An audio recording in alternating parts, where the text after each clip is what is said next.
Welcome to IBTV. Tirupati జిల్లా నాయుడుపేటకు చెందిన నందమూరి బాలకృష్ణ అభిమాని కందల కృష్ణారెడ్డి తాజా రాజకీయ సినిమా వివాదంపై స్పందించారు.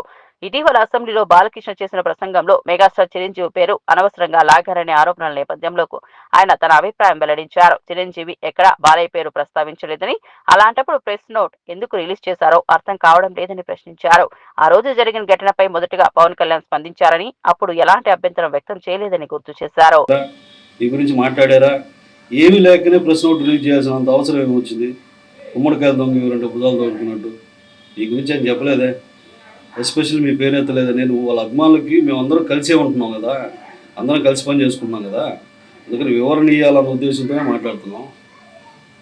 ఆ రోజు ఆ సంఘటన జరిగిన రోజు మీరందరూ బయట వచ్చి గగ్గోలు పెట్టిన వాళ్ళు కదా. సాక్షాత్తు మా జనసేన నాయకుడు మీ సోదరుడు పవన్ కళ్యాణ్ గారు ఎంత బాధపడ్డారు దాని మీద. మిమ్మల్ని విమర్శించలేదా? ఆ రోజు ప్రెస్ నోట్ రిలీజ్ చేయొచ్చు కదా. ఇది కాదు ఇది అన్న విషయం ఆ రోజే చెప్పొచ్చు కదా. మీరు ఎందుకు చెప్పలేకపోయారు? మీరు ఎందుకు మాట్లాడలేకపోతున్నారు? ఆ రోజు మాట్లాడిన వాళ్ళు మా నాయకుడు నందమూరి బాలకృష్ణ గారు మాట్లాడితే మీకు బాధ వచ్చేసిందా? కరెక్ట్ కాదు కదా. అసలు ఏం మాట్లాడి మీ పేరెత్తారా? మీ పేరెత్తి ప్రస్తావించుంటే బాగుండేది. కాదు కదా. కానప్పుడు మీకు సంబంధం లేదు కదా. మరి మీరు ఎందుకు స్పందించినట్టు మాకు అర్థం కావట్లేదండి. సినిమా పరిశ్రమ హ్యాపీగా ఉండాలన్నది బాలకృష్ణ గారి ధ్యేయం. అందరూ కలిసి ఉండాలని ఆయన ధ్యేయం. ఎవరితో ఆయన శత్రుత్వం లేదు. అందరితో హ్యాపీగా ఉండే వ్యక్తిత్వం అయింది.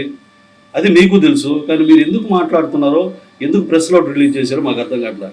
ఏదో మాకు గతి లేనట్టు వీరసింహారెడ్డికి మీరు ఏదో రేటు ఇచ్చాం. మీకు ఒక విషయం చెప్తున్నాను సార్ చిరంజీవి గారు. గతంలో అఖండ రిలీజ్ రోజు ఇక్కడ ఏముందో పరిస్థితులు మీకు తెలుసు. కరోనా ఉధృతంగా ఉండి తగ్గిన రోజు సినిమా రిలీజ్ చేయాలంటే ఇండస్ట్రీ భయపడే రోజు ఒక్క మగాళ్ళ వచ్చి ఆయన సినిమా రిలీజ్ చేసి సూపర్ హిట్ కొట్టాడండి. రికార్డులు బద్దలు కొట్టాడండి. ఇది కరోనాలో. ఆ రోజు ఎవరు రాలేదండి. మీలాగా డేట్లు చూసుకొని మంచి రోజులు చూసుకొని సెలవులు చూసుకొని అలా వచ్చేవాడు కాదు. డిసెంబర్లో వచ్చాడు. డిసెంబర్లో ఆయన క్యారెక్టర్ అది. ఆయన పండుగల కోసం ఇంకో దానికోసం మొదటి నుంచి ఎదురు చూడు. సినిమా అయింది, రిలీజ్ చేయాలి, ఆ మెంటాలిటీ. ఆయన్ని తీసుకొచ్చి దీనికి ముడిపడతారేందండి? అలా మాట్లాడడం కరెక్ట్ కాదు కదా. వీరసింహారెడ్డి మీ వల్ల ఏదో మీరేదో దయాదీక్షల మీద ఇది చేసినట్టు మాట్లాడతారు. మీరు అలా మాట్లాడచ్చా ప్రెస్ నోట్లో? మీరు తప్పు చేశారండి. మా బాస్ కాదు. ఆ బాస్ ఎక్కడే మాట్లాడలేదు మీ గురించి. మీరు ప్రస్తావించారు దాన్ని.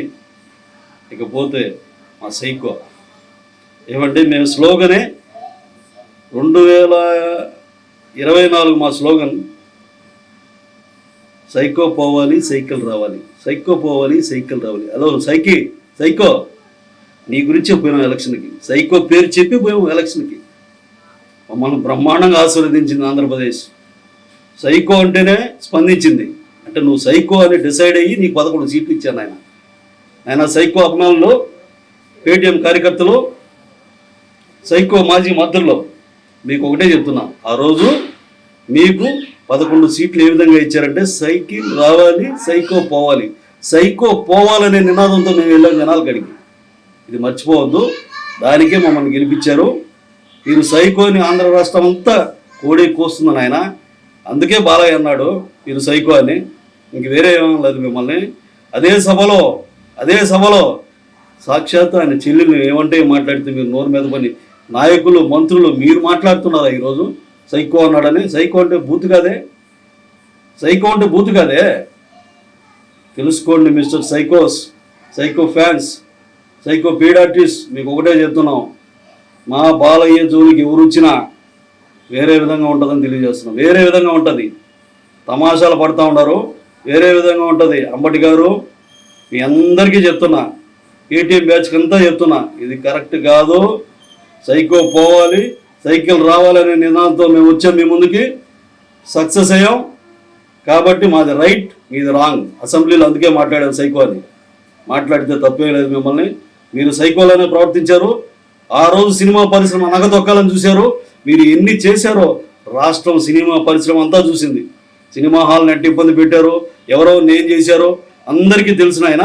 దయచేసి మళ్ళీ చెప్తున్నా, సైకో పోవాలంటేనే మేము గెలిచాం. అంటే రాష్ట్ర ప్రజలందరూ సైకోని నిన్నగా గుర్తుపెట్టుకున్నారు. కాబట్టి మీరు ఇప్పుడు ఏదన్నా మాట్లాడితే జనాల్ని ప్రజల్ని మాట్లాడినట్టు ఉంటుంది. దయచేసి దీన్ని ఇక్కడతో ఆపేయండి. లేదంటే పరిస్థితి బాలకృష్ణ అభిమానులు తలుచుకుంటే వేరేగా ఉంటుంది. బాలకృష్ణ గారు అంటే మీకు తమాషా కనిపిస్తున్నారా? ఈరోజు ఓర్చుకోలేకపోతున్నారు. ఆయన ఎదుగుదలను ఓర్చుకోలేకపోతున్నారు. ఈ వయసులో కూడా ఆయన రికార్డులు మీరు తట్టుకోలేకపోతున్నారు. ఇది కరెక్ట్ కానే కాదు. ఇదే last and final warning Paytm బ్యాచ్కి.